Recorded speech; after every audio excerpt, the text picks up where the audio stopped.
പുതിയൊരു വീഡിയോയിലേക്ക് എല്ലാവർക്കും സ്വാഗതം. കഴിഞ്ഞ ദിവസം നമ്മളൊരു ചക്ക കിട്ടിയായിരുന്നേ.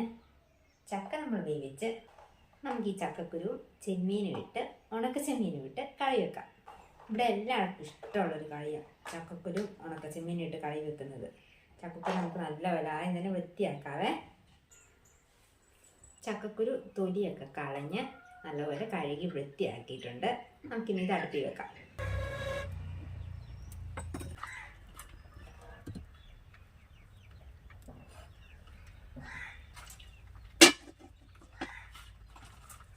ചക്കക്കുരു വേവിക്കാൻ വെച്ചിട്ടുണ്ട്.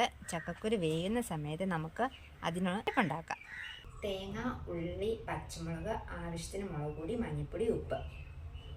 ഒരു കാര്യം മറന്നുപോയി, ഇഞ്ചിയും കൂടെ.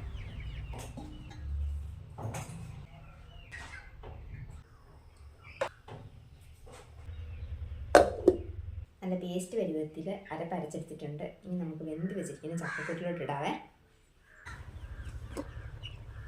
ചക്കക്കുരുവൊക്കെ നല്ലതുപോലെ വെന്തിട്ടുണ്ട്. നമുക്കിത് നല്ലപോലെ ഒന്ന് ഉടച്ചു കൊടുക്കണേ.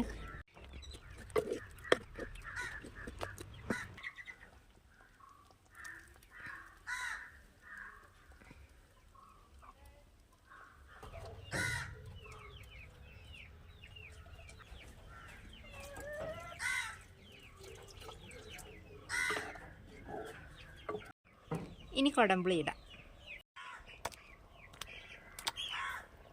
നമ്മുടെ മെയിൻ ഐറ്റമായ ഉണക്കച്ചെമ്മീൻ. ഇത് ചുമ്മാ വറുത്തൊക്കെ എടുത്തരില്ലേ, ചുമ്മാ തിന്നാനും എനിക്കിഷ്ടമാണ്. നമുക്ക് ചുമ്മാ ഇങ്ങനെ റോസ്റ്റ് ചെയ്തെടുക്കത്തില്ലേ, ഇച്ചിരി മുളക് പൊടിയൊക്കെ ഇട്ട് എടുക്കാം.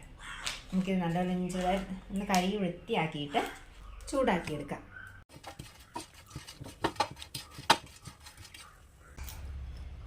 ഉണക്കച്ചെമ്മീൻ വറുത്തെടുത്തിട്ടുണ്ട്. ഇനി നമുക്ക് നമ്മുടെ തിളച്ചിരിക്കുന്ന കറിയിലോട്ട് ഇടാം, അരപ്പിലോട്ട്. പിന്നെ ചെമ്മീനൊന്ന് ചെറുതായിട്ടൊന്ന് ചതച്ചിട്ടൊന്നിടുവാണെങ്കിൽ ടേസ്റ്റ് കൂടും കഴിക്കാൻ.